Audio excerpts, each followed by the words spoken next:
Hello friends, तो स्वागत है आपका हमारे इस वीडियो में। तो आज की इस वीडियो में क्लास 11th इकोनॉमिक्स के चैप्टर 3 के मोस्ट इंपॉर्टेंट क्वेश्चन और टॉपिक्स डिस्कस करेंगे, जो कि एग्ज़ाम के पॉइंट ऑफ व्यू से इंपॉर्टेंट रहने वाले हैं और इस वीडियो से एग्ज़ाम में क्वेश्चन फंसेंगे। ठीक है, तो इस बुक से टोटल 40 मार्क्स के क्वेश्चन आंसर आते हैं और इस चैप्टर से 5 to 6 नंबर के क्वेश्चन बनने वाले हैं। ठीक है, तो उसी को हम इस वीडियो में कवर करेंगे। तो प्रीवियस 2 चैप्टर हैं, उनकी वीडियो मैंने अपलोड कर दी है और ये बुक 1-2 दिन में ख़त्म हो जाएगी। तो आज 3rd चैप्टर हम कवर करेंगे। तो आइए स्टार्ट करते हैं अपनी इस वीडियो को।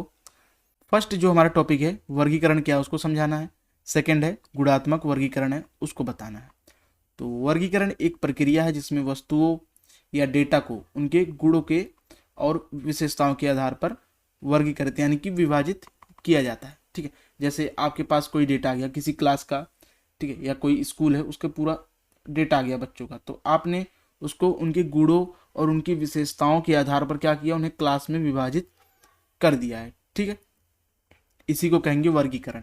जैसे कि आपके पास 60 बच्चे हैं तो आपने उनको आकार के हिसाब से डिवाइड कर दिया। जैसे कि 40 किलो के बच्चे इस श्रेणी में बैठेंगे, 60 के इस श्रेणी में, 80 के इस श्रेणी में, ठीक है, और जो 80 प्लस हैं वो इस श्रेणी में बैठेंगे। तो क्या किया आपने, वर्गीकरण यानी कि क्लासीफाई कर दिया उनको वर्गों में। ठीक है, जब हम किसी भी वस्तु या कोई भी हमारे पास डेटा है, जब हम उसको उसकी विशेषता या उसका गुण के आधार पर हम उसको वर्गों में, यानी कि वर्ग मतलब क्या होते हैं, क्लासों में विभाजित करते हैं, तो वो वर्गीकरण कहलाता है। तो वर्गीकरण 4 प्रकार के होते हैं, उसी में से एक प्रकार है गुणात्मक वर्गीकरण। उसी के बारे में हमें बताना है क्या है। ठीक है, ये क्या है, वर्गीकरण का प्रकार है जिसमें वस्तुओं, ये वस्तु कोई भी चीज़ हो सकती है, और डेटा यानी कि आंकड़ों को उनके गुणों या विशेषताओं के आधार पर वर्गों में विभाजित किया जाता है। जैसे गुण क्या होते हैं, रंग, गोरा काला, ठीक है, ये सब क्या है, रंग है। आकार, ठीक है, मोटा पतला, कुपोषण।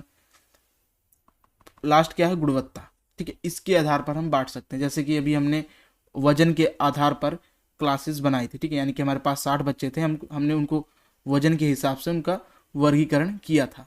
ठीक है, तो ये क्या है, गुणात्मक वर्गीकरण है। अभी हम डिटेल में पढ़ेंगे वर्गीकरण के प्रकार। ओके, नेक्स्ट है चर और मध्य मूल। चर क्या है, एक मापदंड है जिसका मूल्य हमेशा बदलता रहता है, यानी कि इसमें कंटिन्यूसली चेंज आते रहते हैं। जैसे आपकी आयु है, ठीक है, इसमें हमेशा चेंज आते रहेंगे। आज आप 20 साल के हो, कल 21, 30, 40, 50, ऐसे आपको एज जो है वो बढ़ती रहेगी। ऐसी हमारी ऊंचाई है, ठीक है, ये बढ़ती रहेगी, कभी कम नहीं होती। और जो वजन है इसमें भी चेंज आते रहते हैं। ये चीज़ें क्या होती हैं, स्थिर नहीं होती, यानी कि एक जगह टिकती नहीं है। ठीक है, इनमें यानी कि चेंजेस ऊपर नीचे होते रहते हैं, इसी को चर कहते हैं। चर कभी भी शांत नहीं होते, हमेशा उनमें तब्दीली बदलाव आते रहते हैं, उसी को चर कहते हैं। मध्य मूल क्या है, एक सांख्यिकी माप है जो डेटा के मध्य बिंदु को दर्शाता है। जैसे कि 11 टीम है, ठीक है, तो आपने उसको डिवाइड कर दिया 6 क्या है, उसका मध्य मूल है। 5 इस तरफ आ गए, ठीक है, और 5 इस तरफ आ गए, और जो 6 बचा है वो क्या है, मध्य बिंदु है। ठीक है, जब कोई भी, जैसे कोई लाइन है, इसको हमने इक्वल पार्ट्स में डिवाइड कर दिया है, और जो पार्ट्स डिवाइड करेगा, जो लाइन आएगी, उसको कहेंगे मध्य बिंदु। ठीक है, जैसे कोई 11 लोगों की संख्या है, ठीक है, यानी कि हम समझ ले कोई श्रेणी है, ठीक है, 11 तक, 1 से लेके 11 तक, और जो 6 है वो क्या है, उसका मध्य मूल है। 6 उसको डिवाइड कर दे रहा है, 5 इधर, 5 मूल इधर। ठीक है, इसी को कहेंगे मध्य मूल। ठीक है, और चर में क्या, कंटिन्यूसली चेंज आते रहते हैं। नेक्स्ट है खंडित श्रृंखला और वर्गांतर किसे कहते हैं, वो बताना हमें। खंडित श्रृंखला एक प्रकार की क्या है, श्रृंखला है, श्रेणी है, जिसमें डाटा को यानी कि आंकड़ों को उनके वर्गों में विभाजित किया जाता है, लेकिन वर्गों के बीच कोई खाली जगह नहीं होती।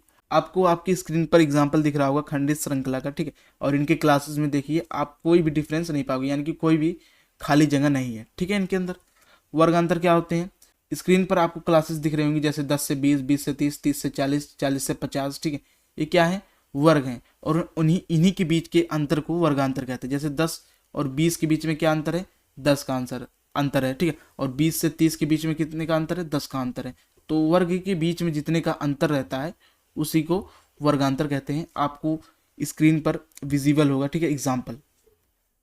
नेक्स्ट है अपवर्जी श्रृंखला और बारंबारता। ठीक है, बारंबारता का मतलब होता है फ्रीक्वेंसी।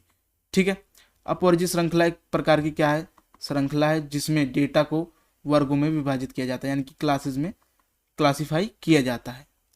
लेकिन जो वर्ग हैं उनके बीच में कोई ओवरलैप नहीं होता। इसका उदाहरण आपको स्क्रीन पर दिख रहा होगा। इसमें जितनी क्लासेस हैं किसी के बीच में भी आंकड़ों के बीच ओवरलैप नहीं है, सारे वर्ग क्लासिफाई अलग अलग हैं, ठीक है, यानी कि एक चीज़ दूसरे में नहीं घुस रही है, सेपरेटेड है। बारंबारता क्या है? सांख्यिकी माप है जो डेटा के प्रत्येक वर्गों में आइटमों की संख्या को दर्शाता है, जिसे हम फ्रीक्वेंसी कहते हैं। जैसे हमने कोई टेस्ट लिया क्लास में, ठीक है, 50 नंबर का, तो हमने एक क्लास कैसी बनेगी, हमारा वर्ग कैसा बनेगा, 10 से 20, 20 से 30, 30 से 40, 40 से 50, ठीक है। अब हमने बोला 40 से लेकर 50 तक जितने लोगों के मार्क्स आए वो खड़े हो जाए, तो उसके अंतर्गत 10 लोग हैं जिसके मार्क्स 40 से लेकर 50 तक आए हैं, तो 10 क्या है, फ्रीक्वेंसी है, ठीक है। आपको एग्जाम्पल दिख रहा होगा, एग्जाम्पल के माध्यम से समझ आएगा आपको, ठीक है। जो मैं बोल रहा हूँ आपको करेक्ट एकदम ध्यान लगा कर सुनोगे तभी समझ आ पाएगा, ओके। तो नेक्स्ट है वर्ग और विविक्त चर। पहले हम वर्ग पढ़ेंगे और लास्ट में मैं आपको विविक्त चर और सतत चर दोनों बताऊंगा, ठीक है। तो वर्ग एक प्रकार का क्या है, समूह। समूह मतलब ग्रुप है जिसमें वस्तुओं या आइटम को एकत्रित किया जाता है जो उनके गुण और विशेषताओं को साझा करते हैं। आपको स्क्रीन पर दिख रहा होगा, जो हम क्लास जब आपने स्टैटिस्टिक्स में टेबल बनाते हो, ठीक है, जो पहली रो रहती है जिसमें हम क्लासेस लिखते हैं उसी को वर्ग कहते हैं, ठीक है। अब हम विविक्त चर और सतत चर लास्ट में डिस्कस करेंगे। सबसे पहले हम वर्गीकरण के प्रकार देखेंगे। तो ये 4 प्रकार के होते हैं। पहला है काल अनुक्रमिक वर्गीकरण, ये टाइम के अकॉर्डिंग होता है, ठीक है। जैसे हमें कोई भी आंकड़ा प्राप्त है, हमने उसको टाइम के अकॉर्डिंग सेट कर दिया, जैसे कि वर्ष के हिसाब से, ठीक है, तिमाही, मासिक या सप्ताह के आधार पर हमने उसे आरोही या अवरोही क्रम में वर्गीकृत कर दिया है, तो इसको कहते हैं काल। तो इसे हम काल अनुक्रमिक कहते हैं जब हम टाइम के अकॉर्डिंग कोई भी आंकड़ा डिवाइड करते हैं, ठीक है, क्लासिफाई करते हैं। सेकंड है स्थानिक वर्गीकरण, जब आंकड़ों को भौगोलिक स्थिति है जैसे देश, राज्य, शहर, जिला, कस्बे आदि के आधार पर वर्गीकृत करते हैं तो उसे स्थानिक वर्गीकरण कहते हैं। जैसे आपने व्हीकल्स देखी होगी, जिस स्टेट की व्हीकल्स होती है उसके ऊपर उसका नाम लिखा रहता है। जैसे कि दिल्ली की है तो उस पर DL लिखा रहेगा, यूपी की है तो यूपी से स्टार्ट रहेगा उसका नंबर प्लेट, अगर वो हरियाणा की है HR से स्टार्ट होगा। तो क्या दर्शाती हैं कि ये जो व्हीकल्स हैं ये इस स्टेट से बिलोंग करती हैं, ठीक है। तो ये क्या है, एक स्थानिक वर्गीकरण है, ठीक है। अगर सारे व्हीकल्स पर एकदम स्टेट के नेम नहीं रहेंगे तो ये सब मिक्सअप हो जाएंगे, ठीक है। तो इसमें पता चलेगा इंडिया की है, लेकिन ये क्लासीफाई नहीं हो पाएगा कि कौन सी कार किस स्टेट से बिलोंग करती है। तो हमने इसको किसके आधार पर गाड़ियों का प्लेट बनाया है, स्थान के आधार पर, ठीक है। उसमें भी क्या आता है, राज्य आता है। आई होप आपको ये कंप्लीट समझ आया होगा। थर्ड है गुणात्मक वर्गीकरण, जो अभी हमने लास्ट में देखा था, ठीक है। जब हम विशेषताओं पर आधारित आंकड़ों का वर्गीकरण करते हैं तो वह गुणात्मक वर्गीकरण कहलाता है, ठीक है। जैसे राष्ट्रीयता, साक्षरता, लिंग। लिंग क्या है, गुण है, ठीक है। आप फीमेल हो या मेल हो, ये क्या आपका एक गुण है, ठीक है। जैसे मेल का अलग बना दिया, फीमेल का अलग बना दिया, ट्रांसजेंडर का अलग बना दिया, हमने क्या बना दिया, ग्रुप बना दिया, वर्गीकरण कर दिया, ठीक है। जैसे बस है, बस में लिंग के आधार पर सीटें डिवाइड रहती हैं, जैसे महिलाओं की आगे के लिए फिक्स रहती है, ठीक है, और जो यंग अडल्ट हैं उनको पीछे व्यवस्था रहती है, और सीनियर सिटीजन के लिए अलग से प्रबंधन रहता है। तो क्या करते हैं, बस की जो सीटें हैं उनको हम गुण के आधार पर क्लासीफाई यानी कि वर्गीकरण कर देते हैं, ठीक है। तो ये बेहतर एग्जाम्पल है बस, ओके। और स्थानिक में हमने कार्स का देखा था। फोर्थ है मात्रात्मक वर्गीकरण, जब विशेषताओं की प्रकृति मात्रात्मक होती है, यानी कि वो आंकड़े आते हैं जिनकी उपस्थिति क्या है, मात्रात्मक है, ठीक है। इस आधार पर किए गए वर्गीकरण को मात्रात्मक वर्गीकरण कहते हैं, ठीक है। जब हम विशेषताओं के आधार पर वर्गीकरण करते हैं तो उसे मात्रात्मक वर्गीकरण कहते हैं। जैसे आपकी ऊंचाई, तो ये क्या है, एक मात्रा है, आप 6 फीट के हैं तो एक मात्रा है। आपका भार, आपकी आयु, आपकी आय, ठीक है, ये आय मतलब आप 50,000 कमा रहे तो ये क्या है, एक मात्रा है, ठीक है, जिसको हम मात्रात्मक वर्गीकरण में काउंट करते हैं। आपके 10th क्लास में मार्क्स कितने आए थे, तो ये भी क्या है, मात्रात्मक वैल्यूज हैं, ठीक है। तो इसीलिए हम इसको मात्रात्मक वर्गीकरण कहेंगे, ठीक है। फर्स्ट है काल अनुक्रमिक, इसमें हम टाइम के अकॉर्डिंग करते हैं, स्थान में हम स्थान के अकॉर्डिंग करते हैं, जिसमें मैंने कार का एग्जांपल दिया था। गुणात्मक में हम गुण के आधार पर करते हैं, जैसे कि मैंने बस का एग्जांपल दिया था। मात्रात्मक में हम मात्रा के आधार पर करते हैं, जैसे कि आपके 10th क्लास के मार्क्स। तो वर्गीकरण यही था। फर्स्ट है विविक्त चर और सेकंड है सतत चर। इन्हीं के बीच हमें देखना है क्या होते हैं, ठीक। इनके ऊपर कभी डिफरेंस भी आ सकता है या MCQ आ सकता है, या आपको कोई भी वैल्यूज दे दिया, जैसे दे दिया 10.5, ये बताइए सतत चर है विविक्त चर है, तो आप उसमें कंफ्यूज हो सकते हो, ठीक है। तो यही कॉन्सेप्ट हम इसमें क्लियर करेंगे। ये चर केवल निश्चित मान वाले होते हैं, जैसे कि आपका क्लास फ्रेंड है, ठीक है, यानी कि आपका क्लास ग्रुप है, ठीक है, तो कितने का होगा, 10 का होगा, 5 का होगा, या आपका जो फ्रेंड ग्रुप है 5 में होते हैं, या 10 लोग होंगे या 15 लोग होंगे, लेकिन 5.5 लोग तो नहीं होंगे, ठीक है, यानी कि एक निश्चित मान होगा, या कंप्लीट नंबर होते हैं इसमें, ठीक है।